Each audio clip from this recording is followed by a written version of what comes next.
melanjutkan menonton video ini, jangan lupa tekan subscribe, like dan komen serta share bila Anda menyukainya. Terima kasih. Ya, tidak disebutkan berhak. Kalau dapat berarti kreditur juga berhak menolak. Ya, apa bedanya sama yang sebelum corona? Nah, cuma masih ada untungnya.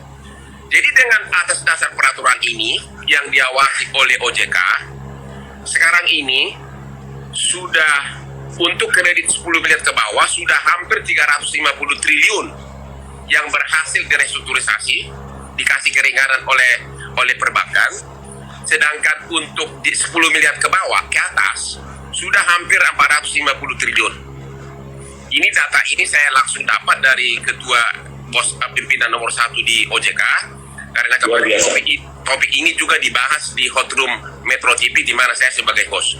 Jadi sudah hampir 750 triliun restrukturisasi langsung direct negosiasi dengan bank dengan memakai dasar POJK nomor 11 dan POJK nomor 14. Yang menjadi syarat utama agar dibuka perundingan adalah yang menjadi syarat utama diminta oleh perbankan maupun diminta oleh leasing maupun diminta oleh PO peraturan OJK ini. Syaratnya hanya satu, syaratnya dua. Syarat pertama harus bisa membuktikan bahwa bisnisnya itu jatuh karena corona. Ada dampaknya, Pak ya? Ya, harus bisa dibuktikan karena dampak corona. Syarat kedua, sebelum corona harus terbukti belum default, belum prestasi. Artinya dia masih bisa lancar bayar hutangnya sebelum corona, sebelum ancaman corona. Itu syarat yang diharuskan oleh POJK ini dan juga dalam praktek. Ya, tentu dalam prakteknya variasinya tidak harus setahun. Ada yang 3 bulan, ada yang 6 bulan. Cuma syaratnya adalah begini. Kenapa bank tertarik untuk memberikan relaksasi ini? Karena bank dapat bonus tersendiri dari OJK, yaitu setiap debitur, setiap debitur yang memohon restrukturisasi tidak dianggap sebagai kredit macet, sehingga NPL daripada bank tersebut tidak meningkat. Ya, jadi dikasih itu Tidak dihitung ya, Pak? tidak dihitung. Ya, jadi setiap debitur yang telah memohon, ya, sampai kemudian berhasil direstrukturisasi tidak dianggap sebagai debitur kredit macet. Itulah bonus yang diberikan oleh OJK maupun peraturan kepada perbankan. Kenapa perbankan berniat benar untuk mengabulkan ini? Padahal sebenarnya berdasarkan POJK itu, peraturan OJK yang isinya rada-rada banci peraturannya, benar-benar kekuasaan itu di tangan bank atau leasing. Oke? Persoalannya sekarang, kemarin seperti saya bicara dengan ketua asosiasi daripada leasing, itu kan peraturan POJK ini kan untuk tingkat tinggi. Bagaimana dengan leasing? Leasing itu kan di daerah-daerah yang turun ke jalan kan debt collector. Mana dia tahu POJK? Mana dia peduli POJK? Nah, itulah salah masalah dalam praktek, ya. Sehingga walaupun ada POJK ini, kadang-kadang untuk kreditur kecil, debitur kecil yang ojol atau apa, dia mana ngerti restrukturisasi, mana ngerti dia bikin surat permohonan. Ya, akhirnya tetap dianggap debitur macet dan bisa langsung disita oleh para debt collector. Jadi apa moral daripada praktek ini adalah, jadi diminta kepada seluruh debitur, ya, yang agar segera membuat permohonan ke bank untuk relaksasi ini. Itu syarat formal harus ada, jangan hanya lisan, harus tertulis. Dan di dalam surat permohonan tersebut dijelaskan mengenai dampak corona itu terhadap bisnisnya dia. Kalau itu bisa dibuktikan, kemungkinan besar akan dikabulkan restrukturisasi, atau kalau tidak adukan banknya atau leasingnya ke OJK. Ya, jadi itulah peraturan terakhir mengenai restrukturisasi melalui di luar pengadilan. Cuma mas terkait dari keadaan memaksa ini, kalau di satu pihak kan, kalau berdasarkan KUH Perdata, unsur keadaan memaksa itu telah dipenuhi karena orang banjir aja dianggap keadaan memaksa. Saya pernah ada kasus di Kalimantan, yaitu waktu itu kan ada perang suku antara dua suku di Kalimantan, suku D dan suku M, ya. Waktu itu ada klien saya sampai 4 bulan nggak bisa berproduksi karena di sekitarnya terjadi pembunuhan di mana-mana. Sementara obligasinya sudah jatuh tempo. Akhirnya oleh krediturnya diajukan pilot. Saya masih ingat waktu itu kasus 2003, saya yang membela debitur ini dan berhasil menang, tidak usah bayar dulu utang dengan alasan keadaan memaksa. Cuma tanpa sadar, peraturan OJK nomor 11 dan nomor 14 ini tanpa disadari mengkebiri, mengurangi skop berlakunya keadaan memaksa. Ya, kalau tadi kan kalau murni teori berdasarkan KUH Perdata kan, kalau keadaan memaksa ya nggak usah bayar utang dulu untuk sementara. Ya tidak dijelaskan malah berapa lama. Ya, itu kalau itu versi lama dari unsur keadaan memaksa. Tapi dengan POJK ini dibatasi. Ya, boleh kau kasih alasan, tapi harus karena corona hanya 1 tahun. Jadi bagi debitur yang tidak mau membayar utang dengan alasan keadaan memaksa, pengacara bank akan pakai pasal ini. Keadaan memaksa itu telah dibatasi oleh pemerintah dengan syarat harus ada bukti dampak corona dan maksimum 1 tahun relaksasi. Jadi POJK ini tanpa disadari mengkebiri berlakunya skop berlakunya pasal keadaan memaksa dalam kitab undang-undang hukum perdata yang sudah ada sejak 300 tahun lalu. Nah, itulah situasi mengenai restrukturisasi melalui di luar pengadilan. Nah, sekarang kita bicara tentang pengadilan niaga. Karena saya melihat topiknya ini kan sangat luas nih. Hukum pilot itu sangat luas. Hukum pilot itu kan ada 2 yang harus kita perhatikan, yaitu pilot sama PKPU. Ya, kalau PKPU itu adalah penundaan kewajiban bayar utang, itu adalah restrukturisasi juga, tapi melalui pengadilan. Sama dengan restrukturisasi yang tadi, tapi kalau itu kan direct ke bank, kalau ini melalui pengadilan diawasi oleh hakim dan sebagainya, dan ada voting dan sebagainya. Ya, itu kalau melalui, itulah namanya PKPU. Artinya si debitur memohonkan kepada para kreditur melalui pengadilan niaga, ini hutang saya sudah jatuh tempo, mohon diundur 10 tahun misalnya, ya. Itulah namanya disebutkan permohonan PKPU ke pengadilan niaga. Nanti kreditur akan kumpul, voting lah mereka, ya, voting, pemilihan suara untuk menyetujui permohonannya ini atau tidak. Cuma pasal mengenai voting dalam undang-undang kepailitan sekarang benar-benar sangat kejam karena syaratnya terlalu berat. Diminta syaratnya dari jumlah kepala yang unsecured kreditor harus 50% tambah 1. Demikian juga yang secure kreditor. Jadi ada 2 formula. Satu lagi syarat kedua, yang menyetujui ini harus mewakili total 2/3 dari jumlah hutang yang ikut voting. Bayangin kalau mendapatkan persetujuan 2/3 dari yang ikut voting, ya kalau udah setuju ngapain capek-capek ke pengadilan? Di luar pengadilan juga bisa. Itulah makanya banyak kasus gagal voting di pengadilan niaga karena syaratnya terlalu berat. Saya perlu cerita bahwa ini persyaratan ini dibuat oleh disponsori IMF di tahun 2004 di Undang-Undang Kepailitan yang baru karena kesal dengan seorang Hotman Paris karena hampir semua debitur sebelum 2004 saya menangkan, ya. Waktu itu kreditor separatis, kreditor tidak bisa ikut voting. Nah, ini sekarang diperberat sekali. Jadi PKPU melalui pengadilan niaga itu sangat berat untuk memenangkan voting. Oke. Itu satu dulu PKPU ya. Sekarang kita bicara pilot. Pilot itu bagi yang non sarjana hukum, pertanyaannya adalah begini, apa sih itu pilot?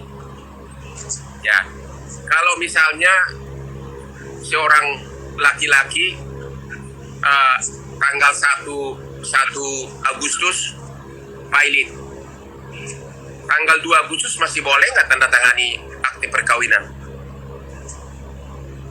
Tanggal 1 Agustus pilot, tapi tanggal 2 dia sudah harus tanda tangan di kantor urusan agama, tanda tangani akte nikah.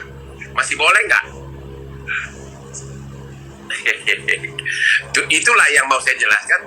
Ternyata boleh, karena pilot itu artinya seluruh harta kamu disita oleh pengadilan. Seluruh arti pilot itu seluruh harta kamu disita pengadilan, otomatis demi hukum. Rekening bankmu pun tidak bisa lagi kau operasikan. Tanda tangan kamu di bank tidak diakui lagi.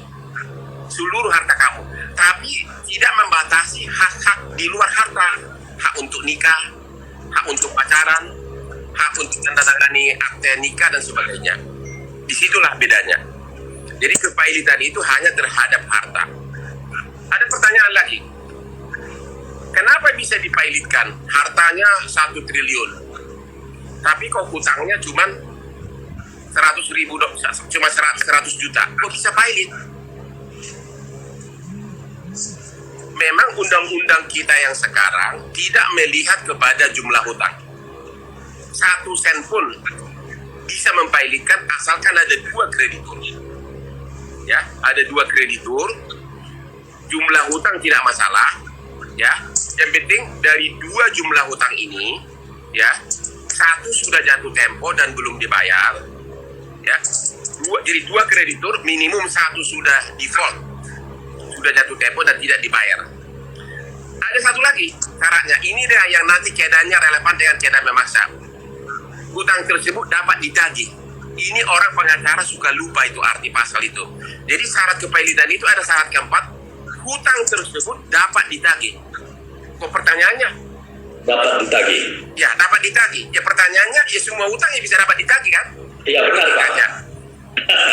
Ternyata itu kaitannya ke keadaan memaksa tadi. Ada alasan-alasan di mana hutang sudah jatuh tempo, tidak dibayar tapi tidak dapat ditagih. Ya itulah tadi keadaan memaksa, yaitu pasal 1244 KUH Perdata.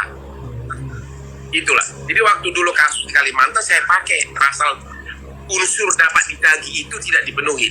Hutang ada diakuin, jatuh tempo diakuin, tidak dibayar diakuin, tapi saya bilang tidak dapat ditagih karena keadaan memaksa. Jadi itulah. Dan itu ada batas waktunya Pak. Mengenai keadaan memaksa inilah yang dalam praktek jadi kabur karena tidak ada batas waktunya. Ada yang mengatakan absolut selamanya, ada yang mengatakan sementara. Ya bagi kita debitur semakin lama semakin bagus gitu kan.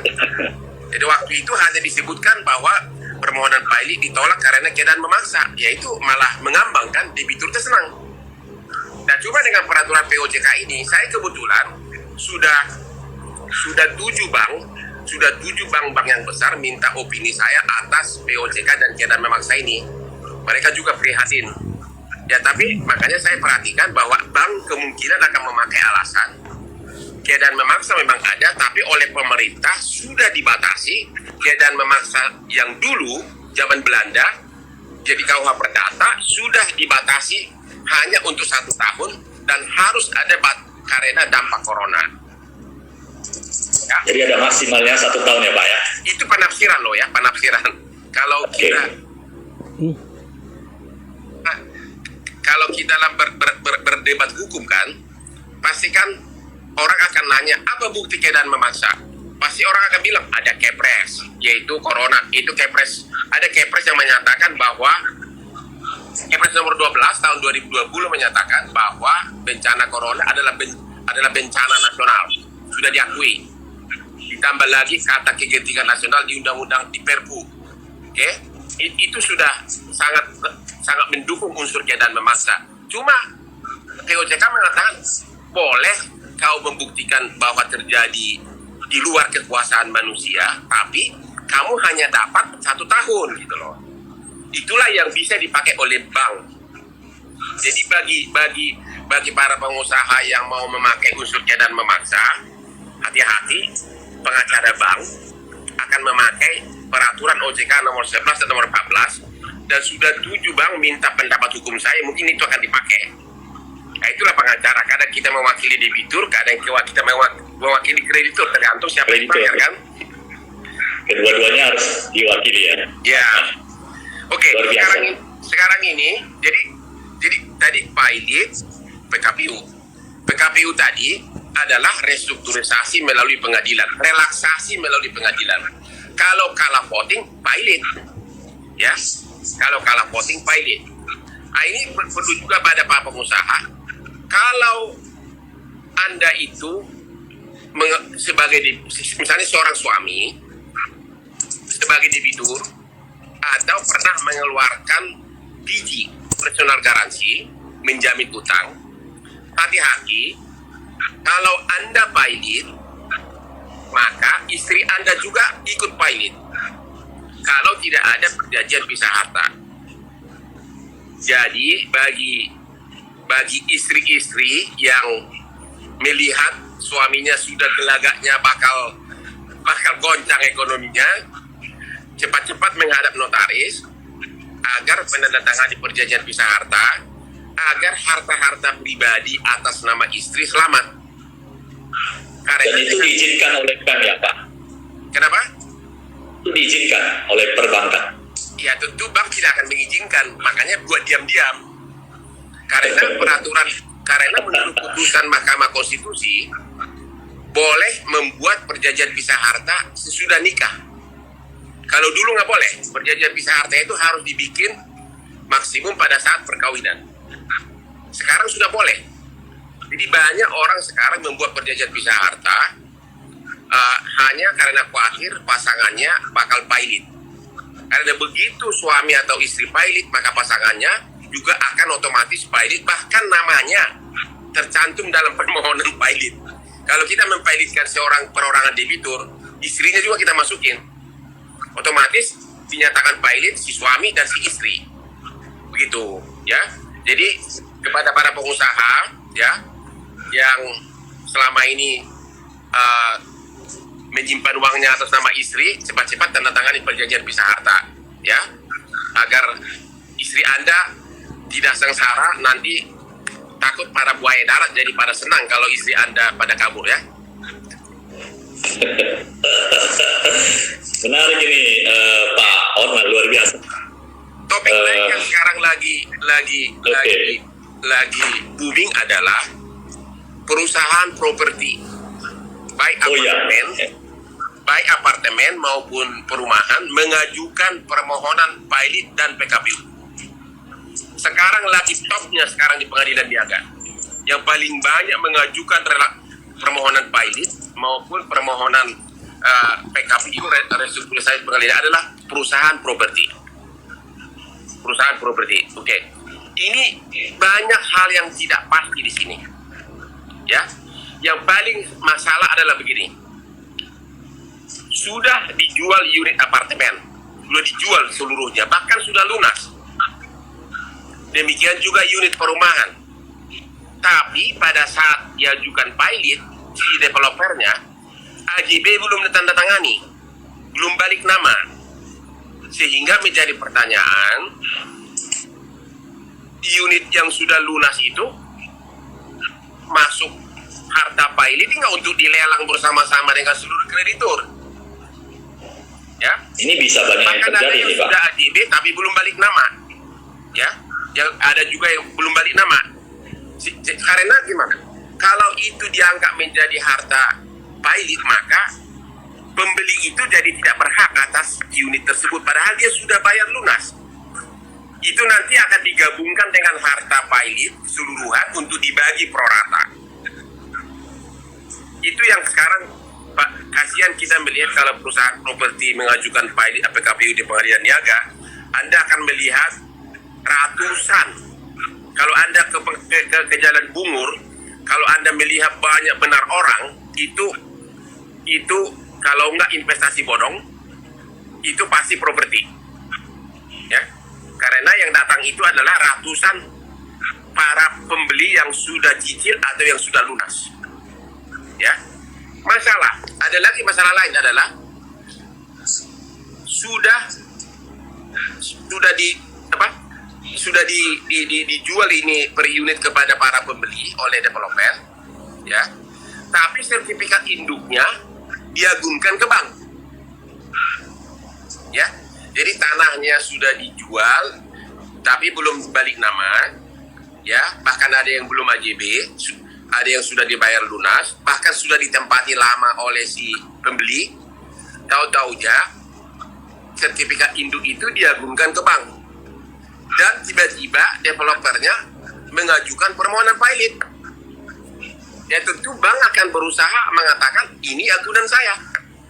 Saya akan lelang ini seluruh komplek, termasuk yang sudah Anda bayar.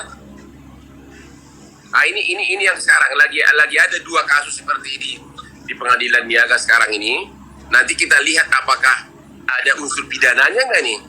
Karena kalau mengagumkan barang yang sudah dijual bisa termasuk penipuan. Cuma sampai sekarang Sebenarnya bagaimana Pak baiknya? Idealnya yang harus disikapi misalnya dari segi developer dan maupun pembeli rumah itu sebaiknya bagaimana supaya mencegah hal ini terjadi di kemudian hari? ya pertama, kalau sebelum mengajukan pilot benar-benar harus buru-buru balik nama, nggak ada pilihan lain. Itu harus dilakukan. Harus buru-buru balik nama. Karena teorinya, kalau belum beralih hak milik, maka seluruh harta debitur masuk harta pilot. Harta yang harus dibagi. Walaupun memang dalam praktek ada juga kasus di mana pengadilan niaga mengakui unit tersebut milik daripada pembeli unit dan tidak termasuk harta pilot. Cuma yang sudah lunas, cuma itu jarang, ada 1-2. Saya udah cek semua putusan, banyakan tidak mengakui, dianggap oke, kau sudah nyicil 100 juta, tanah diambil, dilelang untuk dibagi bersama, yang 100 juta ini kau daftarkan sebagai tagihan. Ya jelaslah nggak cukup bayarannya nanti, ya kan? Jadi pembeli unit apartemen itu hanya didaftarkan sebagai kreditur, bukan sebagai pemilik daripada unit yang dibeli. Tentu pertanyaannya sebaiknya bagaimana? Dalam praktek sekarang ini memang kalau ada unsur pidananya memang sangat efektif untuk menakut-nakutin developer agar bayar. Cuma nggak seimbang pertarungan. Developer orang kaya, pembeli unit kan berseberangan. Lain di kantor kepolisian, Anda sendiri bisa menduga apa yang terjadi. Ya.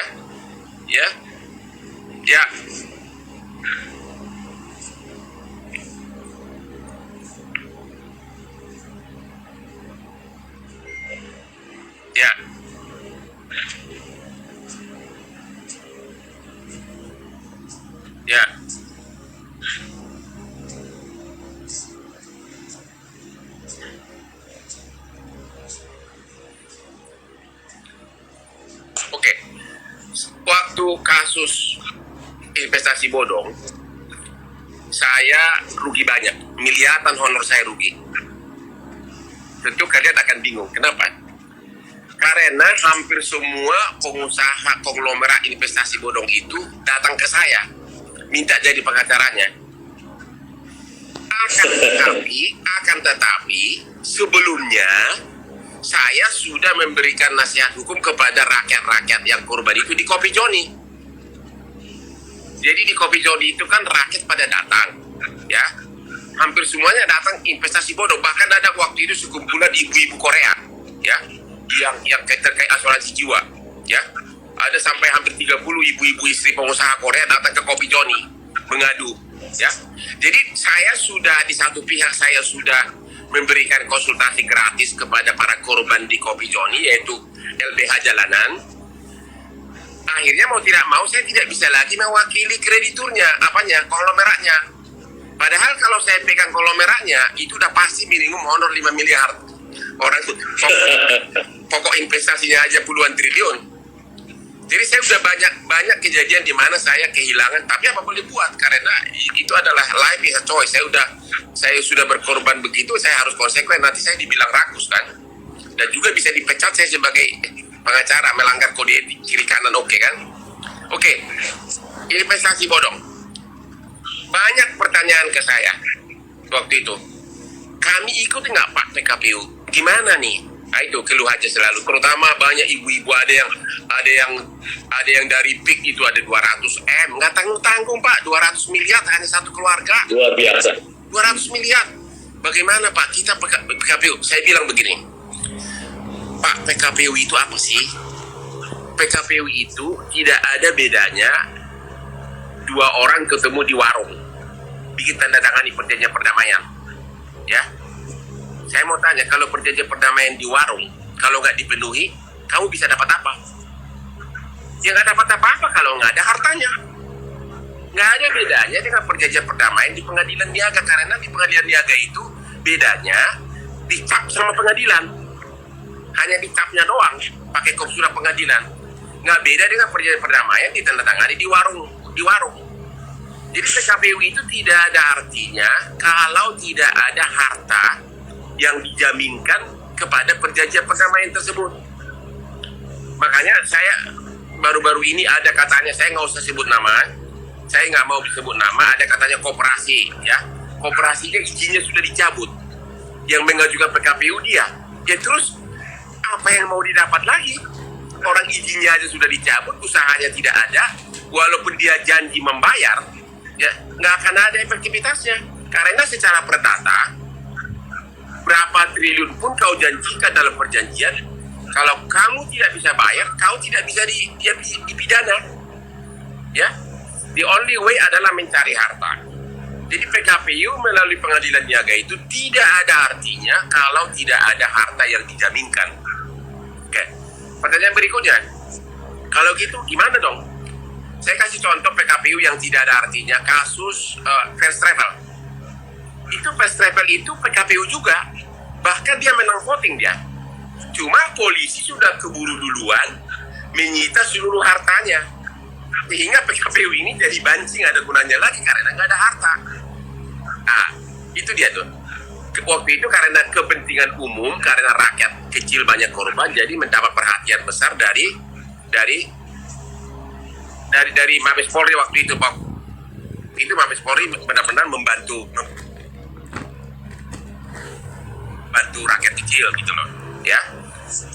Ya, jadi itu makanya pertanyaannya adalah upaya apa dong dilakukan oleh investasi bodong, ya. Itu lagi, ya ada bisa dipakai unsur misalnya melakukan dugaan tidak pidana berbakat, ya, atau dugaan penipuan. Cuma saya bilang tadi, nanti akan bertarung antara Daud dan Goliat di kepolisian, yaitu para investor yang sendiri-sendiri, ya, sendiri-sendiri melawan konglomerat, ya. Ya, bagaimana ya kita nggak tahu, ya.